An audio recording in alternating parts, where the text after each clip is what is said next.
Well, thank you very much for coming out today.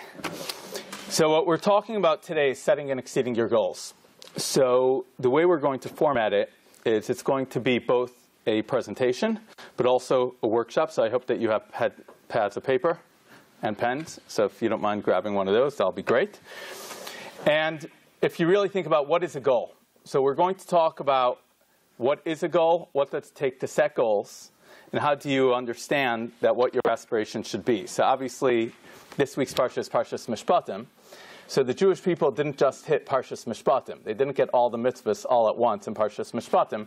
First, they were in Mitzrayim, and then somehow they were all pagans, essentially, right? Maybe not Shevet Levi, and they had to rise up through the Memshari Toma, and then eventually they received the Torah, and we finally hit Parshas Mishpatim. So we see that there's a whole process that it takes. And a number of years back, when I was doing my MBA at business school at Schulich, so I walked into the Career Development Center.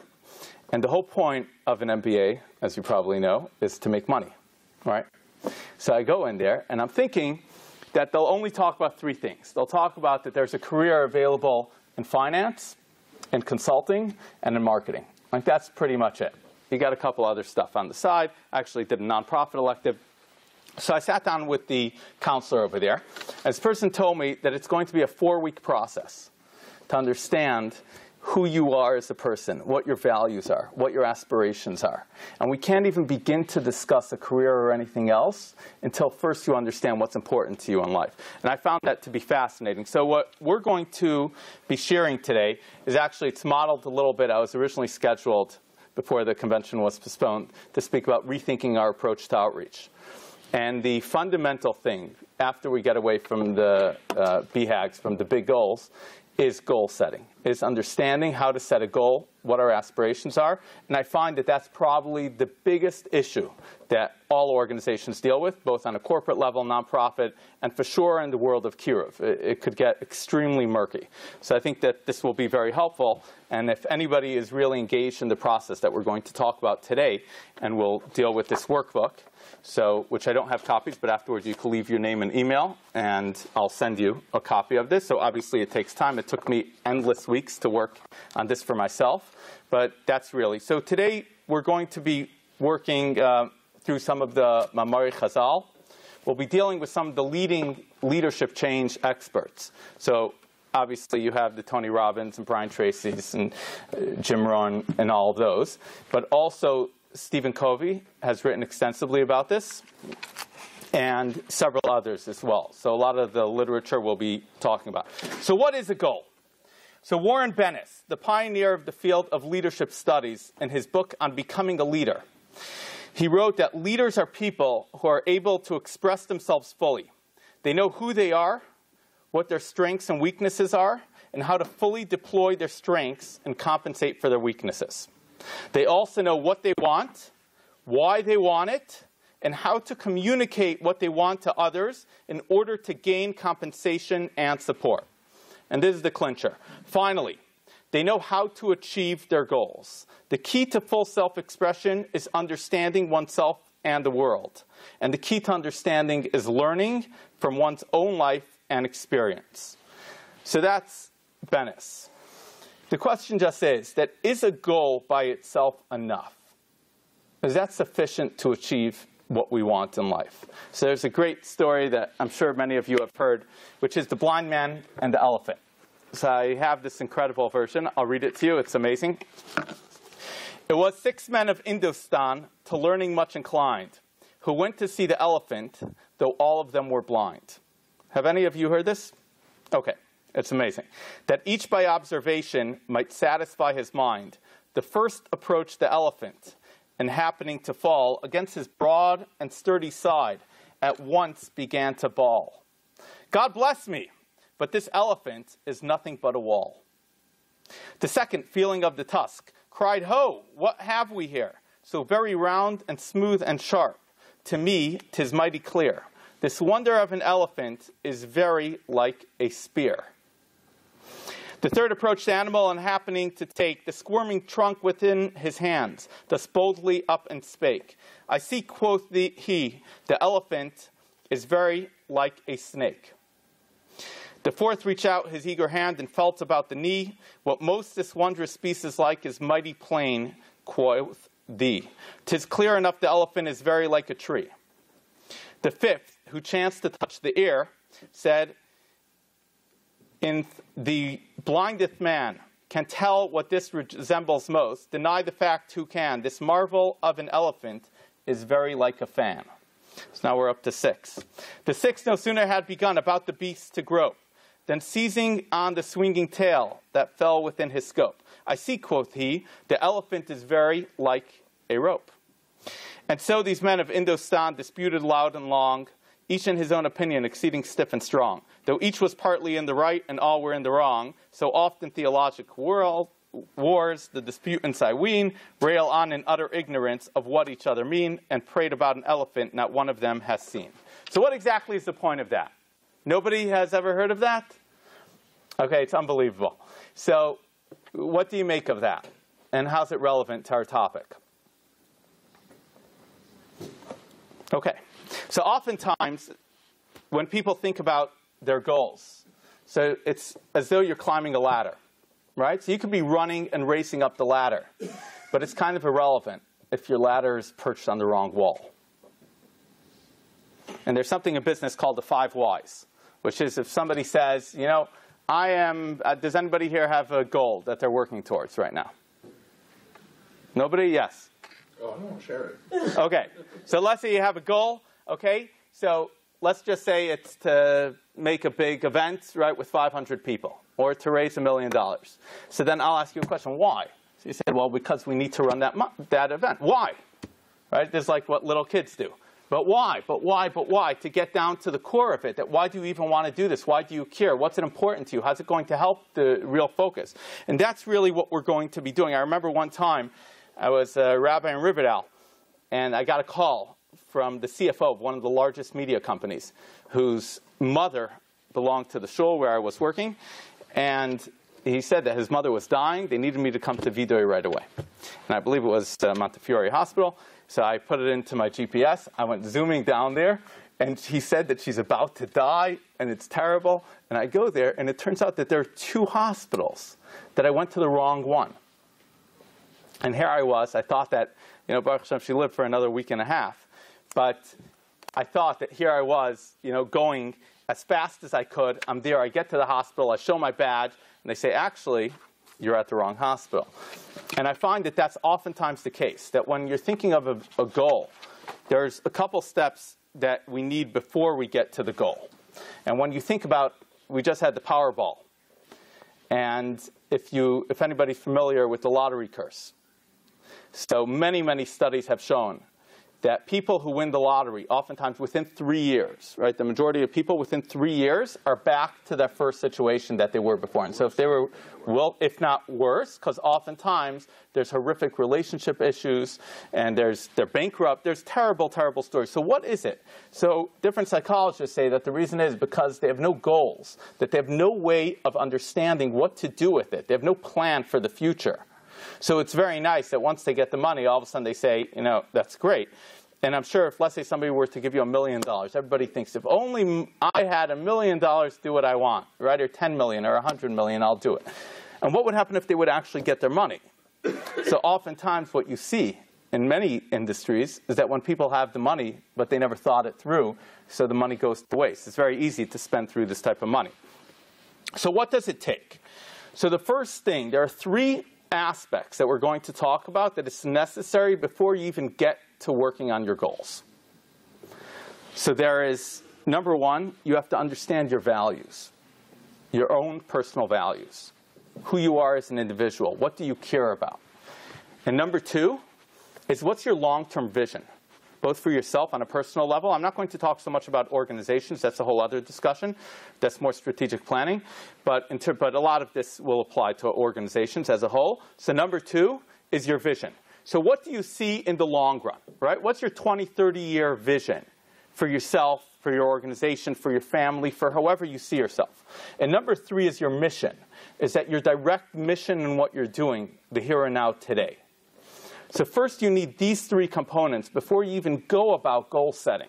And what many times people do is that they'll set a goal, and I see it, many people here in the hall, right? So they have different sales goals. So any sales organization, right, will have a goal that you have to, send 10 people to yeshiva. Or you have to, have X thing, or you're cut off. But where did that goal come from? What was the starting point? I know one organization that set about a very big 5-year vision. And what was the vision? Double everything we're doing now. But that's not a vision. Because A, there's no plan, there's no implementable. And also, where does it come from? Who says that it'll make any difference? Like, I'll give you a proof in the talk that I was going to give, right? I was going to explain that if our goal in the world of Kiruv is to have more Jews being from, I have a much simpler solution. Is that you lower tuition, the birth rate will go up, and we'll have many more from children, without a doubt. Right? And you won't deal with all the issues. But that's not what this business is about. That's not what we're here for. Right? But people don't realize that. They think that it's a numbers game, that we have to get this, right? If we don't get this person, everything's going to fall apart. No, it won't, because we have many other solutions. So that's not why we're doing it. We're doing it for many other reasons. But that's not the reason why we're doing it. So I think that that's an important thing that oftentimes people on the treadmill just forget about. So let's try to understand, what does Chazal tell us about goal setting? Is this something that's spoken about in Chazal? Is this important to us? And then we're going to get into our actual exercises. So number one, we know that there's a concept that's mentioned in many sources about a cheshbon nefesh, that everybody has to do personal introspection. They have to understand what they want out of life. And that's just something that is the basis of being a Jew. Right? That there's a concept, everybody has to do mitzvahs. Right? You have so many things that you have to keep. That's basic goals that we all have in our life. So that's a very basic element. There's another element that the Rambam speaks about, right? His steps of tshuva.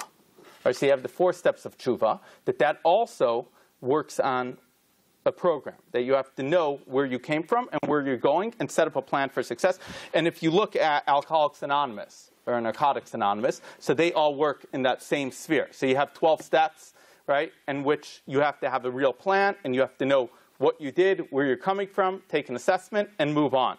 And on a personal level, what many people do is that they will take personal assessments. Any organization will have, there are many assessments available, right? There's the 16 PF, there's DISC, MBTI, there's Career Leader. There's many, many different assessments, 360s, that people could take to get a better understanding of who they are as an individual. But that's something that Chazal talk about extensively. I mean, Rav Volpe spends his whole Chelek Gimel and Ali Shor talking about Da'as Atzmecha, that you really have to know who you are. But then there's a whole other component, which is goal setting really a Jewish value? Is this something that we're supposed to aim towards? And this is a very big issue, because on one hand, we know, like the Mishnah Nava says, Da'am me'ayin vasa. However, the Medrash in Vayikra tells us that if somebody has a goal and he wants to accomplish everything, he's going to be frustrated. And if you plan just a little bit at a time, and you'll build it over time, you're going to end up accomplishing. And it gets complicated, because there are different Gemaras that I'm going to quote. But we have to understand that when we're dealing, especially in the world of outreach, that there are many variables. It's not as though, right, you take somebody and they're just malleable, and all they need is our brilliance, and all of a sudden they'll change their life. That there are many different components that we have to take into account. And obviously we know that the most important thing to start off is tefillah. So Matisyahu Solomon, who should be well, he writes at the beginning of his sefer on chinuch, right, says that the number one thing for chinuch that a parent could do is to daven. And we see it. I mean, there are many, many makaris. I learned in the Mir Yeshiva, and Reb Nosson Tzvi Finkel would open up every Zman. He would speak at Shal Shudas usually, and he would quote, I don't remember who he was quoting from, but I've heard it from him numerous times, that he said that the only source of hatzlacha that anybody here is going to have this man is through davening. Was anybody here ever at those shmuzin? No? Okay, it's unbelievable, because that's really what it takes. It takes davening, it takes tefillah, so we shouldn't get caught up in all the business talk and thinking that, if you have it done with your KPIs or with your analysis, that all of a sudden we're going to be a success story. We have to know that it takes time. And obviously, the famous story with Rabbi Leib ben Horkinus, that he wanted to learn. He didn't know how to learn, but he had such a cheshek, such a desire, that he did whatever it took. And eventually, he became the famous Rabbi Leib ben Horkinus.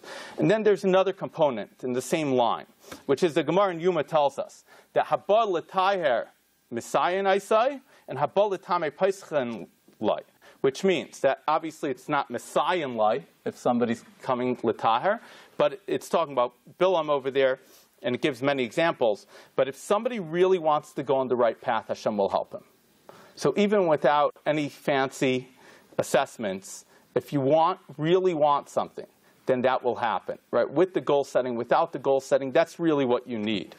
And also there's the famous Chazal, Piskul li peskin t'chud t'shal machat, right? That obviously Hashem is here to help us along the way. And I think that before we talk about goals and before we really get into the meat and potatoes of it, I think it's very important to mention this. Because what you find is people think that what we're doing is just a business, right? That you come in, you apply business metrics that don't always work, like GM set their 29% goal, right, that totally failed. And many companies set amazing goals that fail. Right, but one thing that's very important, especially in Avodas HaKodesh, is that it's not, as much as we need to set goals and we have to be focused, but that's not really what it's about. It's a tool, but that's not what's the main thing.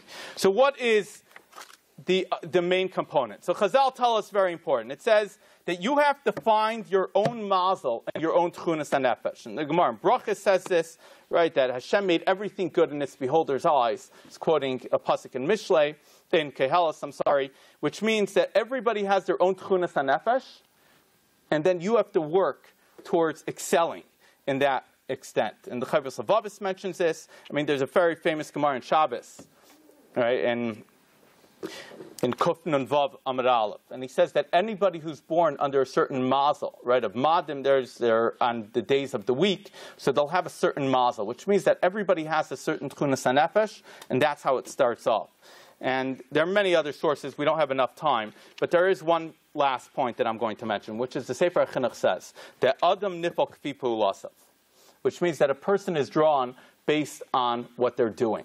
And Malcolm Gladwell has, in one of his books, he writes about the 10,000-hour theory. He says that some of the greatest athletes and the greatest business professionals and everybody else have spent a minimum of 10,000 hours working towards their goal.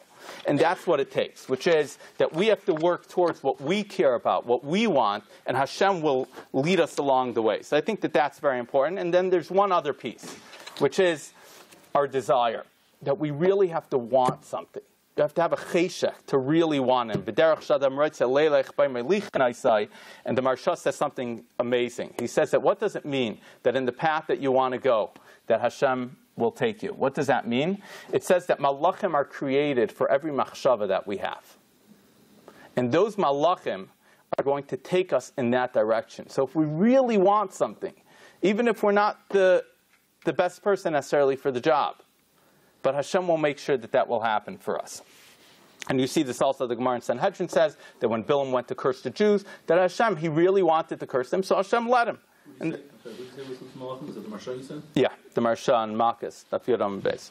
And so that's really the other piece, which means that you have to really want something, as the Vilna Gaon says. That how do you become a Gaon? He says, Vilna vestu zayin a Gaon. If you really want, then you're going to be a Gaon.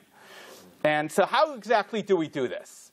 So now we're going to get into the exercise, the hands-on parts. Okay? So how do we do this? So the first component, in understanding what we want in life, it is a bit morbid, but it's about thinking towards the end of life, which is the most basic time that somebody could focus on their goals. So Reb Shimon Schwab talks about the Gemara in Brachos, that the Gemara in Brachos says that if you see a mace, if you see a corpse who's being accompanied, and you don't walk with him, it's called laig l'rosh, that you're mocking the deceased. So the question is, why are you mocking him? What are you doing wrong to this mace? So he says something unbelievable. He says that somebody who's nifter cannot do any mitzvahs anymore. So what's the only thing that they could do? Is that they could inspire others with their life. And if you're turning the other way, then you're basically telling that mace that I do not wish to be inspired from you, or I don't have what to be inspired from you. And what you find is that oftentimes when people are at the end of life, at a funeral, or I used to work in a hospice, you find that there's a whole different mindset that kicks in. And that's really the time that it's much easier to think about, right, what we really want out of life. And I was at a funeral once where the daughter of this man, who was not religious by any stretch of the imagination, although he did attend shul every once in a while. So the grave diggers are bringing the casket to the grave, and they leave the casket on top of the grave, and then they lower it. And the next thing I know is that this daughter goes over to her father with a bag of ashes, and it contained their dog that died 2 weeks before. And she started sprinkling her dog on top of her father, because for her, that was valuable. That's what was important. And I officiated at a levaya a few weeks ago, and the son of this lady, who had become a Baal's Tshuva, but this son was intermarried, he was totally unaffiliated, and he called me and he said, it happens to be that our dog just died. He's still in the home. I said, absolutely not. I told him this story. I said, I was so horrified. If you want me to have anything to do with this levaya, that's it. So there are obviously some people that don't get what the end of life is all about. But for us, I think it's very important to understand that I have a friend of mine who also is pretty secular. So he showed me a couple years ago his plans. He's a multimillionaire. And he showed me all of his plans, exactly how much money he's going to have, at what age, the color of his BMW, the size of his house, his swimming pool. He had it all written out. And he achieved everything. But what happened? But he's a coke addict. And he had cancer twice. And he just had a heart attack. So I sat down with him. I said, it's so nice that you have all your plans written out.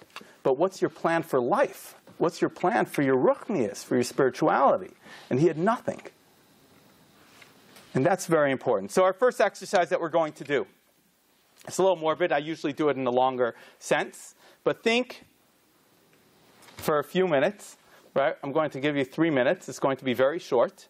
And write up, I've done this myself, but write up something short, just a paragraph, of what you would want written on a matzeva. What would you want?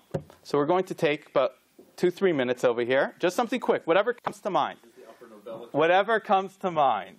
Yeah, so you just write up, because we first have to identify our values of what we want. If anybody needs a pen and paper, there's a pen and paper up here. And this will be very helpful.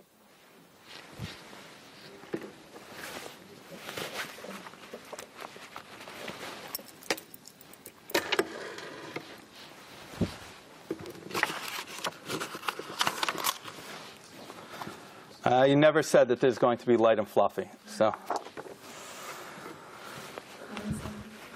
Huh? How long? About 2 minutes. Like, you said a sentence? Or Yeah.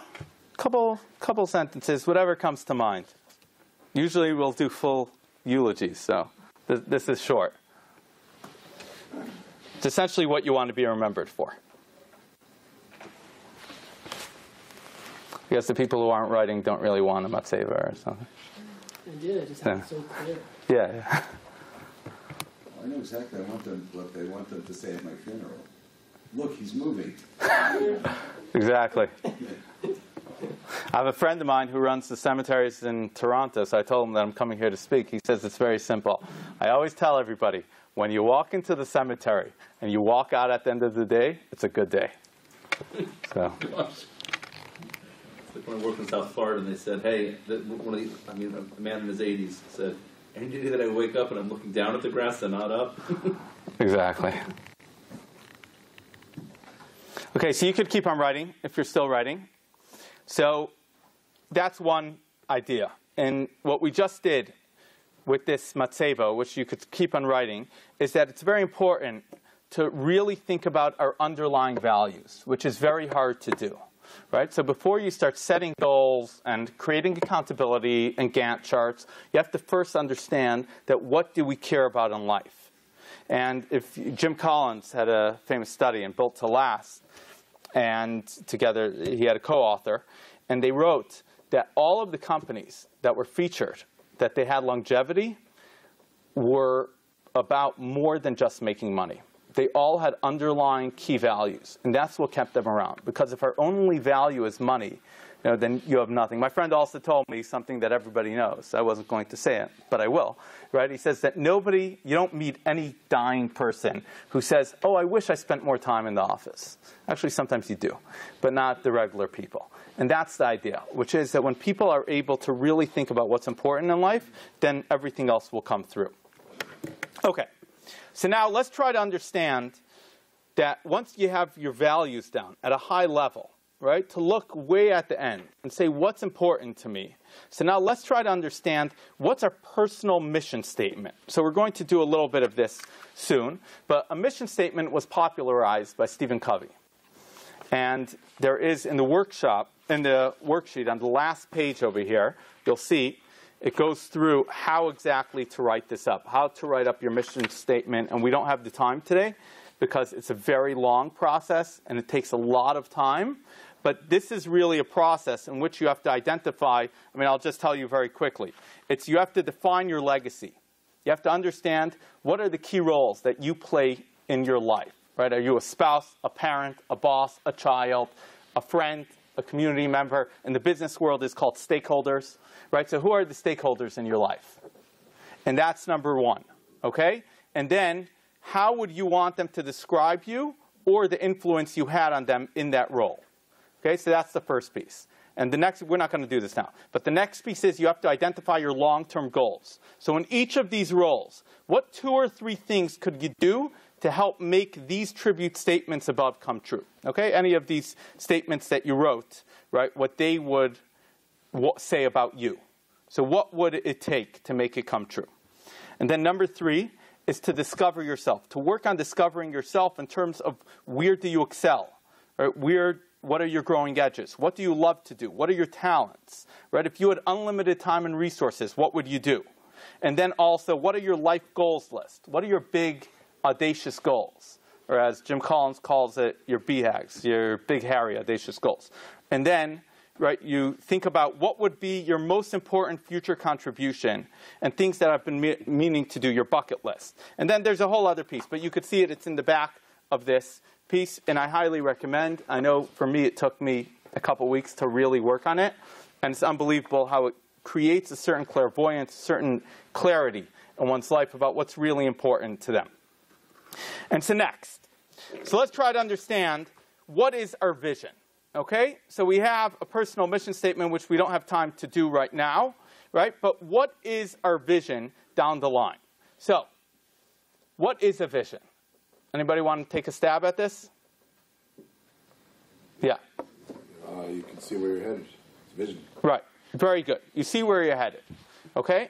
Is it just in any dimension or in general? More in general and specific. Okay. Very good. So many people have different visions where it comes to life. I believe that there are 3 levels of leadership. You could say it in Jewish leadership for us. Okay? So the first level is level 1, which is personal leadership, which is that you take control of your own life. You try to understand where you're going. You try to be a good Jew. And it's really about your Daled Amas. It's really about who you are. The second level leadership is somebody who's taking an actual leadership role, be it informally or formally, but they're influencing others beyond their immediate sphere, which you have many people over here would probably fall into that category. And then the final level, which is the third level, the highest level, is somebody who's making a real impact in the world. So if you think about that, who would come to mind? I'll tell you who comes to mind for me. So you have Rav Aaron Kotler, for instance, right? Built Torah in America. You have Sarah Schneer. She created Beis Yaakov. You have the Panavizha Rav. He built up incredible things in Eretz Yisrael. And you have many others like that. So when we think of our vision, we try to think of what's important to us and also where do we really see ourselves. So I want to do a bit of an exercise. You don't have to do it. But if you want, you could stand up for a second. I know you guys have been sitting for a while. And then try to lift up as high as you could. Lift up as high as you could. Yeah, is that your highest? I'm going to untuck my shirt. Okay, now lift a little bit higher. A little bit higher? Can anybody go a little bit higher? Okay, fine, you could sit down now. So, what is that? What does that show you? It shows that oftentimes when we're asked to do something, be it in our personal life, be it in our professional life. So we're told, yeah, I could do this, I could do that. But who's pushing us to stretch a little bit more, to do a little bit more than we really want to do? So the second piece that we're going to do, it's also in here, and it's called our vision, or it's called the planning sheet, but the vision planning sheet. So this is something I got from the Dale Carnegie program, which I used to teach for. And the vision planning sheet is to describe your one-year vision today as though you're already 1 year from now. So I'll give you an example. Well, I'll read to you the whole thing. Include specific results that you accomplished, skills that you're demonstrating at a higher level, how you're demonstrating those skills to others, and how you're feeling in this moment in time. Your vision is in the present tense, as if you're there in the moment. Describe the day and what's going on there. Use powerful and descriptive language. Describe what you want, not what you do not want. Okay? So let's try to understand this. So you write down, so I'll give you an example. So today is, what's the date? So it's February 1st, right? So today's February 1st, 2017. And, I'm sitting in Eretz Yisrael at the Kaisel, you could say, right? And I'm reflecting back on this past year of all the incredible accomplishments that I've had ever since the HAP conference. And, I had a dream of finishing, 5 Masechtas with Rashi Taisvis, right? Of impacting in my local community, being on the board, fundraising to this, making whatever impacts and changes in my family, spending more time with my family, right? All of those type of goals, results-oriented, to see the bottom line, but you write it up as though you're there in the moment, looking back on a year before, on the past year. So we're going to give about 2 minutes for this as well. So you just write up. So, okay. So again. I like the power of attraction, like they did that DVD, The Secret. I know of it. I've never listened to it. No. My father-in-law gave many shiurim on that. Yeah, so describe your vision 1 year from now. Who? No, this is Dale Carnegie. So who is your father? Rabbi Yossi Michalowicz from Toronto. Include specific results that you accomplished, skills that you're demonstrating at a higher level, how you're demonstrating those skills to others, and how you are feeling in this moment in time. Your vision's in the present tense, as if you're there in the moment. Describe the day and what's going on there. Use powerful and descriptive language. Describe what you want, not what you do not want. I'll tell you, I've done this exercise a couple times myself, and it is unbelievable. It's unbelievable when you really focus on what are your desires, what are your goals. Yeah. One more time. So describe your vision 1 year from now. Include specific results that you accomplished, skills that you're demonstrating at a higher level, how you're demonstrating those skills to others, and how you're feeling at this moment in time. Your vision is in the present tense, as if you're there in that moment. Describe the day and what's going on there. Use powerful and descriptive language. Describe what you want, not what you do not want. So you'll start off, it is, February 1st, or you write the Jewish date, 2017, and I am, where are you, and what are you reflecting on? So we'll give about 2 minutes for that.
Anybody need more time? Yeah, okay. We'll give it another 20 seconds.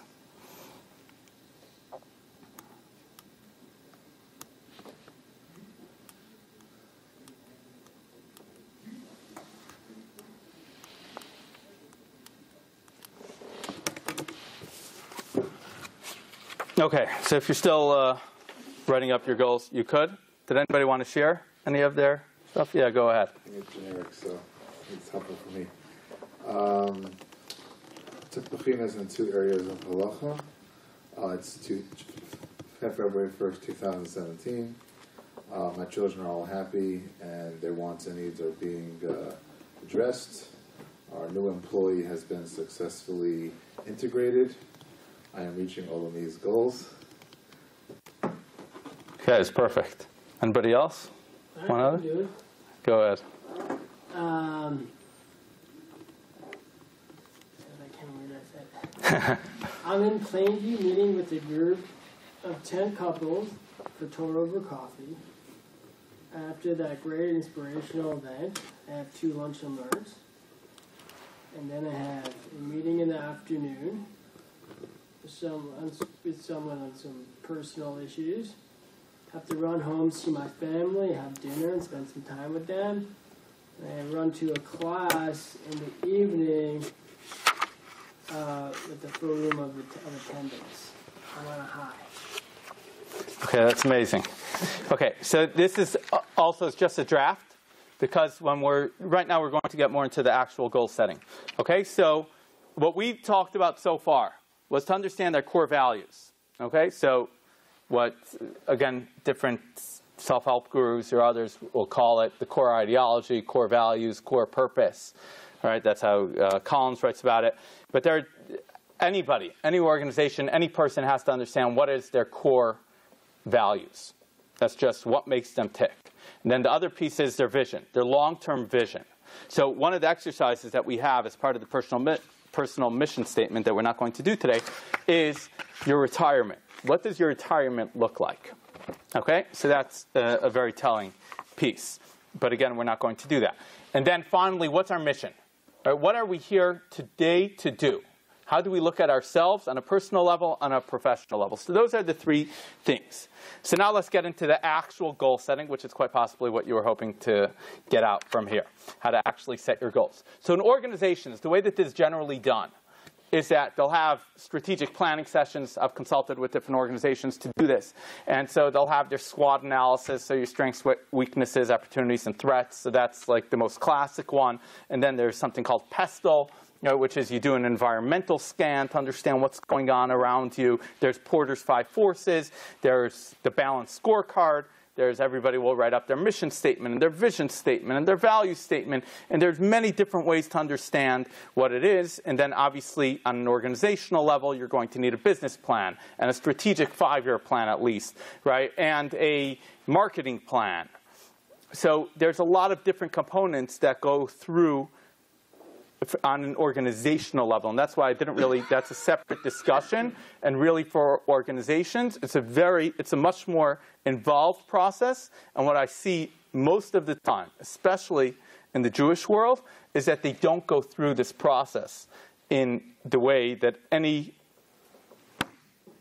consultant or from any normal firm, right, from be it the Boston Consulting Group or McKinsey or Deloitte, any of them would advise any normal company to go through. So they rely on everything that we spoke about at the beginning, which is the siyata, the shmaya, the tefillah, and that's why they work. Because b'derech hateva, it doesn't make any sense, right? Because most of them do not engage in it, and even the ones that do engage in it, usually they engage in it on a very shitchias level, on a very sales approach. So it's all about the bottom line, the numbers, the this, and they just pick out numbers from a hat. It has no rhyme or reason. It doesn't align with any of the vision, the missions, the values, and it's just, this is how we're doing business, and so just do a little bit more of what you're doing. Yeah? I think, not something that you don't know already, but I did actually, for one of the ministers I was involved with when I used to live in Milwaukee, the Theder actually did go through a whole vision statement, the whole mission statement. Not mission statement, I'm sorry, strategic plan, a 5-year strategic plan. and all the businessmen in the room, many of whom were Bali Tshuva, so they're from the classic business world. This was like, Pasha, you have to do it. Right. And all the mechanchim there was like, what are we doing? I can't believe it. And it's exactly it. I think the Hamish of they're so used to doing it Hamish and fly by the seat of your pants. They don't realize, that for so many, even though in so many other realms, though, they will pre-plan because Pasha, But for some reason, it's just the Meisters just feel like there's no Toelis, when really there's an incredible Toelis. But it still works out. Rav Aaron wouldn't have dreamt. I was just in Lakewood 2 weeks ago, and you go through the Batei Midrashim. Every year they're building a couple more, and it's unbelievable what's going on. But that's a perfect dogma. Because, putting aside zoning codes and approvals and all that, could you imagine, who would want to sit in the base medrash that was built without architectural plans? They just went ahead and hired a carpenter and a mason to go ahead and start building the building from scratch. No question. Lakewood happens to use a lot of the business techniques, so it's run very much like that. But that's just that example. But it happens to be that in any organization, right, if you really want to succeed or get to the next level, right? Obviously, you need your siyata d'shmaya, but your basic hishtadlus mandates that you engage in a bit of this process. But where most of the places fail with their strategic plans, so you could read many strategic plans that were thrown in the garbage. I did a strategic plan consulting for an immigration settlement agency that was merging with a healthcare agency. And I spoke to somebody who had done a few of theirs before, and he said, I'm not in the business anymore because most places don't follow it, because they don't have a serious implementation plan. So let's say with the one that we did, we created a whole accountability structure with the board, that they created a committee that every month that they meet, it's about the strategic plan. But that's very, very rare. That's done, and that's even in the corporate world. So that's just something. And obviously, you have the stories like the Kodaks or BlackBerry or everything, who had the greatest strategic plan, but the market changed. And who thinks that when Snapchat was offered $3 billion to be bought up, right, by Facebook. So you have a couple of young schnooks, right? They're in their 20s, however else, and they're like, nah, I'm not interested, not in the mood. That's it. Because that's the world that we live in. And they didn't create a strategic plan. When Mark Zuckerberg created Facebook, right, he definitely did not have the most noble intents in mind, if anybody's familiar with essentially it was a dating, not even, right, site for Harvard students. And that's how things get off the ground. And oftentimes that's what happened. But after a time, you have to bring in a Sheryl Sandberg. After a time, you have to bring in people who know what they're doing. And that's important. So on a personal level, right, why are we any different? That we have to work on ourselves the same way that we have to make a cheshbon hanefesh, the same way that if we want to be a good Torah Jew, right, so we have a curriculum set up in our schools and in our own life, in halacha. So in general, for our goals and aspirations, it's no different. So that's, So I'm just trying to hear you out. So I'm hearing two different things. So, and I struggle with this. Yeah. So on the one hand, we have the Siyata Shmaya. On one hand, we have the complete Derech HaTeva. And it sounds like the Mahalach is somewhere in the middle. Or am I here? I'm really advocating that if everyone was doing their avoda properly, the Chatzpila would be complete Siyata D'Shmaya. That's for sure true. Yeah. Well, that's one of the Gemara says. This is an amazing Gemara that I did not quote. We're running out of time. But the Gemara says, it's unbelievable. He says, the Gemara in Sanhedrin, Chavav Han Beis, it says that people who make plans with confidence, this is according to one sheet on Rashi, even in regards to Torah, right, that they're going to learn certain Masechtas, that they're going to fail unless it's done Lishma. Okay? And Rashi says that the goals that were conceived Shalai Lishma will not be achieved. And that's a very, very important yesod. That's one shot in that Gemara. But it's important to understand that. I mean, George Bush has a great line, which is that he was asked, that won't God take care of Osama bin Laden? He said, sure, God will, but I'm going to be the one to arrange the meeting. So you can't just, leave it to everybody, which eventually Obama did, but that's it. So let's talk a little bit about how to actually create your goals, and how to set your goals, and how to follow up with your goals. Okay? Is that the part that you want to hear? Okay. So Napoleon Hill is one of the great motivational writers. He said that a goal is a dream with a deadline. That's all it is. Okay? So you have your dreams, and what exactly will bring it to fruition? As they say, by failing to plan, you plan to fail. and that the reason why so many people fail to achieve is because they never set their goals in the first place. And the numbers are absolutely staggering. In terms of New Year's resolutions, about 92% never achieved them because they had no real plan in place to make it work, right? The whole thing was a joke for the first place. Gyms are built off of a business model of people who don't show up. Can you imagine if everybody showed up to the gym? They would be closed down for fire codes, but that's their model. Everybody is thinking that I want to do something, but it's a dream. And they're willing to pay for a dream. The same reason why people buy lottery tickets. The same way why we chase so many things is it's a dream. So what is the difference? What will bridge from a dream to fruition? And that's what we're going to talk about now for this piece. I'm sure many of you are familiar with the SMART goals, right? Has anybody heard that? The SMART goals. So SMART is specific, measurable, action-oriented, realistic, and timely. So this isn't necessarily scientifically proven. There are other things which are, okay, but definitely that's a good start, which is that anything, I'll just go through the concept of the SMART goals, but there are other pieces as well, which just because SMART's very popular out there. So what is SMART? So specific. So if you have a goal, you write it out. It should be written. So studies show, there was this famous study, which never happened, which was officially done in Harvard twice, in 1953, I believe, and then it was done again. And it showed that about 3% of the students from Harvard had written down their goals. And those 3 were like the 1% of Americans today that Bernie Sanders wants to pay for free college for the world. So that was the fake study that was totally misproven. It's not true at all.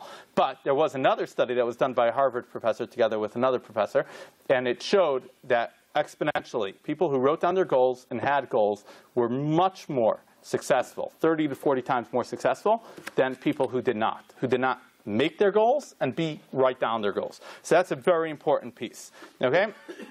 And what is a goal? Again, it's a planned conflict with the status quo. So it's never nice to, fight with inertia, but that's what we have to do. And we have to leave our comfort zone, just like we stretched before. That's what we have to do. So you write out A, the S is specific, M is measurable, it has to be measurable, and it has to be action-oriented, which is that you write what you're going to do, not what's going to happen to you.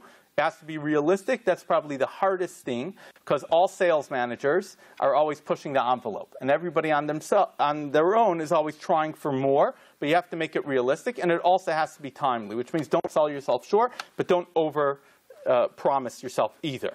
Okay? And therefore, the unwritten goals is purely a wish. It's a dream. And that's very important to know. People have many goals and they talk about it, but if it's not written down and they don't have a plan of getting there, they're just not going to get there. I can't tell you how many people I've worked with who tell me that they have this goal and that goal, and I know it's not going to be achieved. There's no way. They have no thought process. And they have no plan of how to make it work. Right? So you have to put it down on paper, and then you have to work out a plan. And then you also have to prioritize. So Covey writes, we're not going to talk about time management here, but he writes about the 4 quadrants, which is urgent and important, right? That you have to figure out. Are you familiar with that? Where you have to figure out what's important, what's urgent, and then you take the 4 boxes, and then you shift things around. There's a famous story that's told about this college professor. I'm sure you've heard this, right? That he walks in the first day of class, and he has rocks, and he has sand, he has pebbles, he has beer. You've all heard this, right? So it's all about prioritizing. That's the idea. What is the beer version different from the water version? Yes, because he said that there's always room for a little bit more beer. That's the idea. So that's that version. Okay? And obviously, like Covey writes, you do your tough things first, and then you look downstream for gratification and reward. One of the things that has been scientifically proven is more about that the goals have to be specific, that they have to challenge you, they have to have a goal commitment, and they need a feedback loop. So it's those 4. Okay? And that's from different studies. And so how exactly do you do that? So it's specific. That's the challenge. There has to be a commitment, a goal commitment, and feedback. And feedback is unbelievable. So what are the mechanisms for achieving that? So you need direction, Challenge, goal commitment, and feedback. Okay, so what mechanisms do you need? So number 1, you need the direction, right? For specificity, right, you need the direction that you're going in. The challenge is it's directly in line with the effort that you put in, right? Your commitment is in line with persistence, that you have to have that grit. And then the feedback is your task strategies. And ultimately, that will affect your performance. So again, these are theories, so you have to know how they all work in practice. But on a basic level, you know that one thing's clear. If you don't know where you're going, any road will get you there. And that's for sure. And that's what oftentimes happens with people, is that they think that we're in this business, we'll get a couple more people through the door, I'll give this share, I'll do this, I'll do that. But they're not really getting ahead in life. I remember a number of years ago, I had a job offer somewhere, and it was after I'd finished Or Lagola. And I called up a friend of mine, somebody who I respect tremendously, and I said, is it worth taking that position? He said, it's such a lateral move. It won't get you anywhere in life. And so I ultimately didn't. I went for smicha and I moved on. But that's very, very important, because oftentimes a lot of what we're doing is just lateral moves. It's just things just to keep us going. It's part of that inertia. So we have to think a little bit bigger. I saw it put another way, which is that step one is you got to dream it. You have to believe it. You see it. Tell it. This is a big question about telling it. Okay? So many, especially in Alcoholics Anonymous, many of the goal gurus will talk about telling it over to at least a friend and having that accountability metric, that you write it down and you relate it to a friend. And actually, that's one of the things that the study showed has a much greater chance of actually happening. Then step 5 is you plan it. Step 6 is you work it. And then obviously you enjoy it. And Dream, believe, see, tell, plan, work. it is dream, believe, see, that's another big step that's spoken about if we were doing a longer workshop. It's all about visualizing what you have. So that's a big question. I haven't seen any Makaris and Chazal for that. But the idea of seeing it is that that's what we did beforehand, right? That process of writing up your strategy is to visualize yourself that you already achieved your goal and have it clear. There's a very famous story with Florence Chadwick.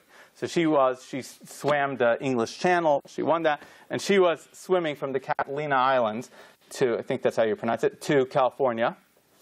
And it was just icy cold waters. And there was a horrific fog. And it's like 26 miles or something. And she was swimming and swimming, and she was giving up. And her mother's there, and her trainer's there. And they're like, just go, just go, just go. And she said, I can't. And she gave up. And it turns out she was about half a mile from the shore when she gave up. Huh? And yeah, I don't know exactly where it is. But she ended up doing it twice afterwards because she was able to visualize where she's going. And that's it. It's about being focused, about visualizing. And then finally, we have tell it, right? Plan it, work it, and enjoy it. And part of it also is that you think about it, that when you don't have a goal, I mean, there's a great quote, which is the trouble with not having a goal is that you could spend your life running up and down the field and you never score. And that's what happens, right? That's when you don't have a goal. And just like in life, if you want to build a house, if you want to do anything, you always have a plan. So too, when we're trying to be the architect for our own life, so we have to have a plan. And so how exactly do we do this? So one of the problems and one of the things that hold people back from really following through on their goals, from establishing their goals, from achieving their goals, and from exceeding their goals. I'll give you a couple of them. Number one is that they have a fear of success or failure. What will they do if this deal actually comes through? What will they do if they actually get this promotion? Right? So it's just easier to keep it status quo. Also, a lack of understanding about the goal-setting process. This is probably what I find is the biggest one. Right? That people have absolutely no clue what it takes to set up goals that are realistic, that are manageable, and that have metrics, and that you have a real plan to achieve it. So if people really thought through that if, let's say, your goal is to get a Stella as a Rosh Kol next year, right? So what will it take in order to achieve that goal? So obviously you got to daven, right? You have to get other people to daven for you. But also you go around Eretz Yisrael to get all your brachas. But aside from that, you have to write up a real plan. That what's your process? What are you going to do? Is your hishtadlus in a very realistic sense? But in business, there's something called a Gantt chart. Any project manager has these charts written up, exactly what it'll take day by day in order to complete the project. And it's the same thing with our own life, that we have to do the same. And then number 3 is a lack of commitment to the goal. And this is probably also one of the biggest issues, is that who created the goal for you? So I find that many people, even people over here, many Makarvim, right? So they are given goals. Or you walk into an organization, you're given goals. You're a fundraiser, you're given a goal. So are you committed to that goal? No, because who came up with that goal? They just pulled it out of a hat. Who really cares? So that's part of the big challenge, is that if you really want the goal, you have to be invested in the goal. You have to care for the goal, and you have to want it. Another big thing is that inactivity, and this is also a very big one, which is when people start their goal process, and they write down, I'm going to do this on this date, and then they just stop. So that's it, right? It's like the people who don't go to the gym. It's over. And then there's analysis paralysis, which is that you analyze it, you overanalyze it, you're trying to think what will it take instead of just breaking it up into very small chunks and figuring it out what will it take. Then another thing is similar to what we mentioned before, but it's a lack of a real destination.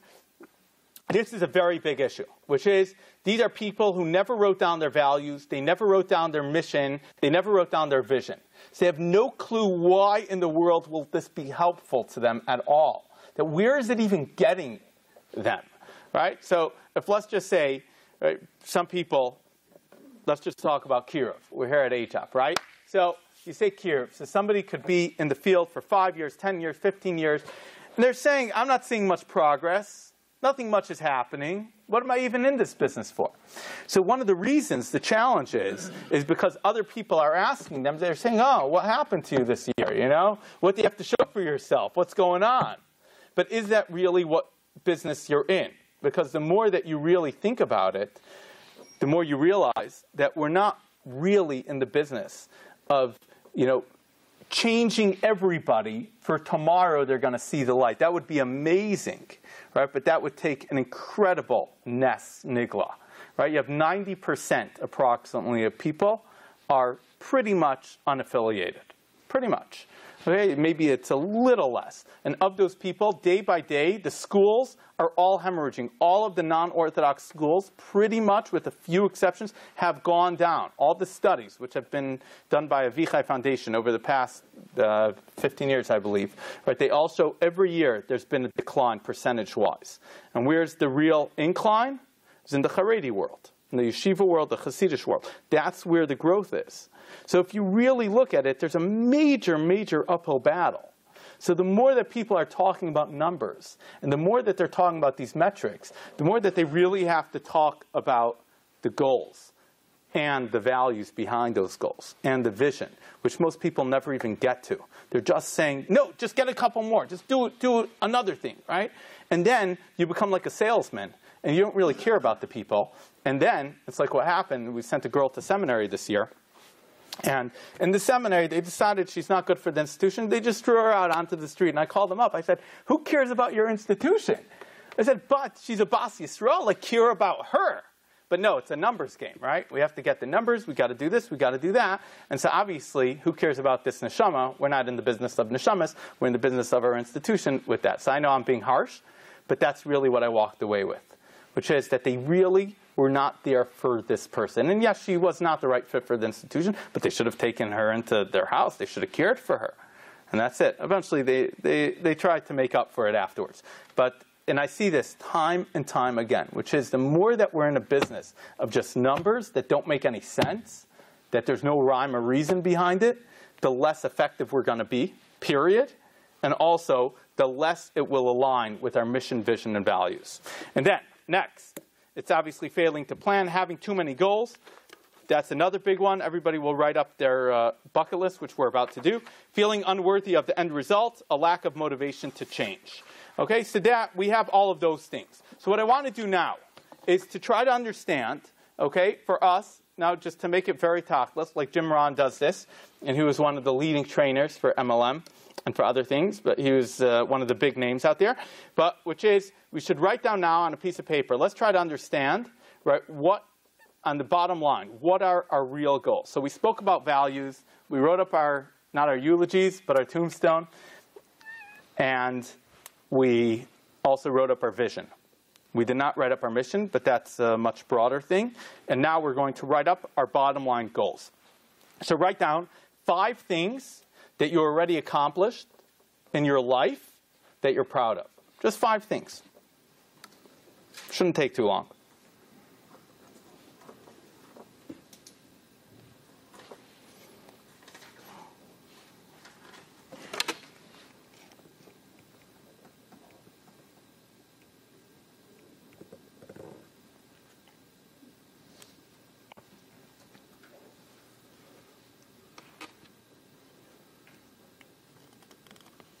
Okay, we got our 5.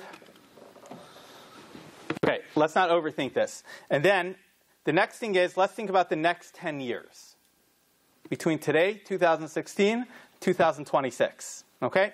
So what are we going to do in the next 10 years? So right now, write as fast as you can of 50 things, or as many as you could, things just on a piece of paper that you want to accomplish. Just write every last bucket list. It could be the smallest, the most important. You have unlimited funds. You have unlimited resources. There are no limitations for you, right? You write up what are the 50 things that you want to accomplish. Just let your mind run wild with vacations, kids, learning, Mashiach, whatever it is, right? Just bring the Mashiach. That's it. And imagine that you just won the Powerball. So lots of people. I had many conversations with my wife about this. What would you do with all the money? $108 million. That's it. 27%. So let's do it. Just let your mind run wild. Just write like 50 things. Just whatever comes to mind, what you would do. We're going to give about 2 minutes for this.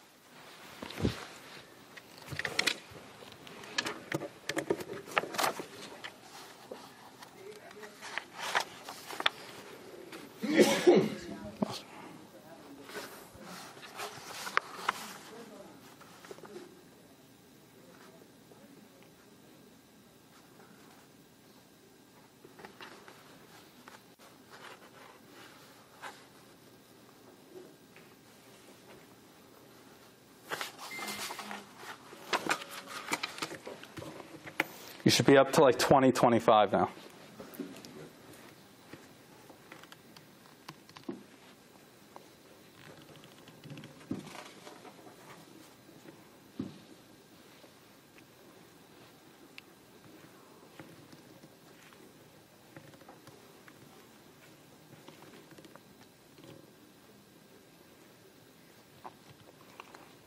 And these could be things that you want to accomplish like in 1 year, 3 years, 5 years, 10 years. Just let it all out there.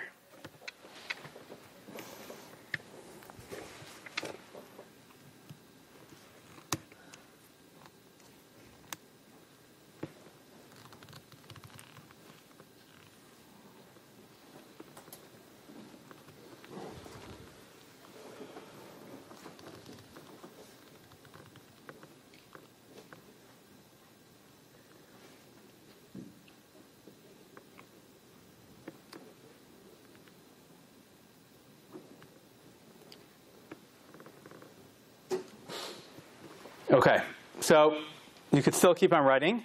And now go through the list, and right next to each one, a 1, 3, 5, or 10, which is that could this goal be accomplished in 1 year, like you want it to be accomplished within 1 year, 3 years, 5 years, or 10 years. So those things like you're buying your 5 condos in Eretz Yisrael, you could write 10.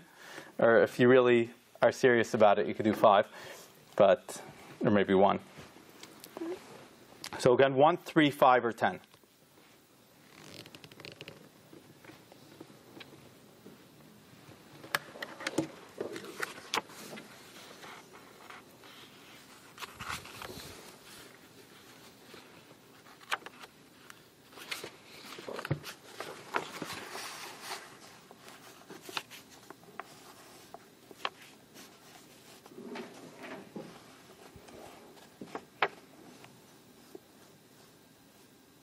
Okay, now, are you done with that? No? Okay, you could keep on doing this afterwards. This is a constant process in life. So we're just getting the ball rolling. So now count your top 4 things that have a 1 next to them. So your top 4 short-term goals. You have that? Okay, so now we're not going to have the time to do this now, but now you could put those 4 on a separate list. So you rewrite them on another list, and then you write this is the homework. So you could write next to each one that why do you want that particular goal, and what will it help you accomplish? And then you could do that now if you want, or you could do it later. And then you break it down into bite-sized pieces, which is that what type of plan do you need in order to achieve those goals or to exceed those goals?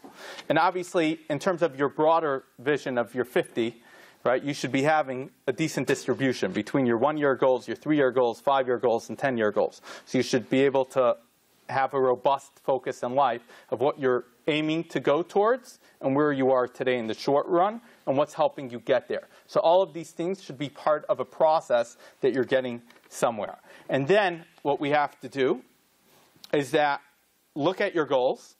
Just think of your goals, what you just wrote down, and just write down 1 or 2 sentences, or maybe a little bit more, of describing the person that you must become in order to accomplish your list. What do you need done differently in order to accomplish that broader list? So is it working on your character? Is it learning something? What is it that you need?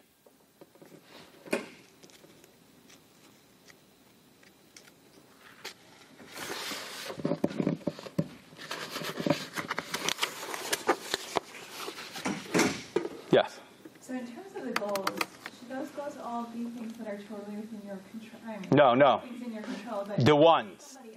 somebody else, somebody else who might need help, for instance, that might be a 1, but you only have so much impact. Right, so it depends. Because if you get to the underlying reason, right, if you go to the why and you try to understand why you're doing it and what's the underlying motivating factor, so then you could create a goal out of that that's more measurable that could address it. It won't necessarily tackle the whole issue, but at least you could create a goal out of that bucket list piece. So.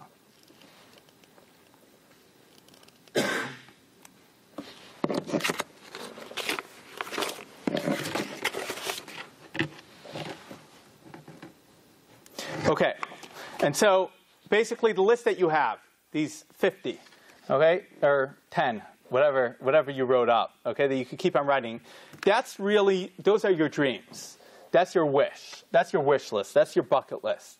And all of those things will remain as a wish list or as a bucket list unless you're able to write down why you want them. How does this align with who you are as a person? What are your values? And that's really what this list does, is it shows you your values, right? That I remember when I was a counselor in Camp Simcha, I was there for 4 summers, and we would have these campfires in the evenings, and there were these little kids, they were 7, 8, 9, and we would ask, what would you want if you could get anything in the world? And without exception, they all said their health. Some also said like an Xbox or something else, but they all said their health, because that was the most important thing to them, because it totally changed their priorities. And that's really what this does, is that this helps us understand our priorities. And so, to go back to the loop, and then we'll conclude, which is that we started off, that in order to even set goals, you don't start with setting goals. That's the first mistake people make, is that they walk into a meeting, or they sit down, and they're like, I'm going to do this. But then you have to ask yourself those 5 whys that we spoke about, right? Which is, why do you want to do that?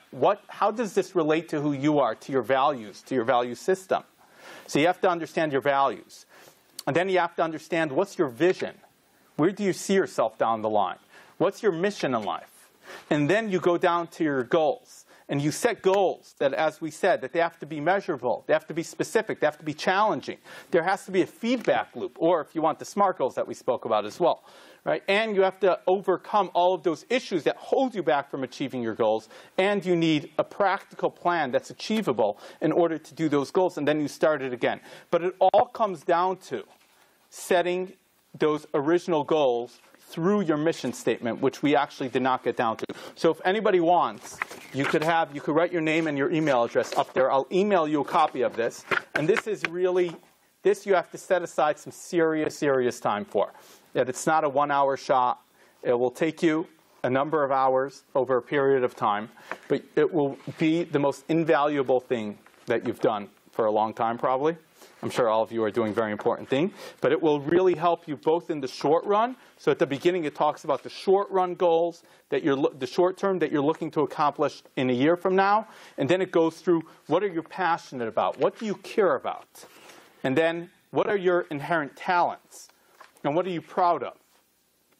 And then it goes through your short-term goals, your long-term career goals, your personal goals, your life vision, your curiosities, your habits, your hobbies, and then your retirement. And finally, your life mission will stem forth from your key skills, your interests, and your motivators. And then, at the end, the final page is the guide to building your personal mission statement. The truth is, this is available online on the Covey website, but I really recommend, I've never seen how they've done it, but I really recommend going through this process, walking yourself through it, taking it really seriously, because this will really, really refocus you. I'll just give you an example. I work for NCSY in Canada, and also for Project Inspire, and I was doing my MBA, and now I'm doing a PhD, and I realized after a while, and Kanai Hara, I have a family, so I figured that time is not stopping. And I'm involved in other community stuff. So I realized that if I don't put certain things in place, because of going through this process, that I'm just going to keep on going through this rut. And it won't really, where does my family come into any of this? Where does my own ruchnius come in?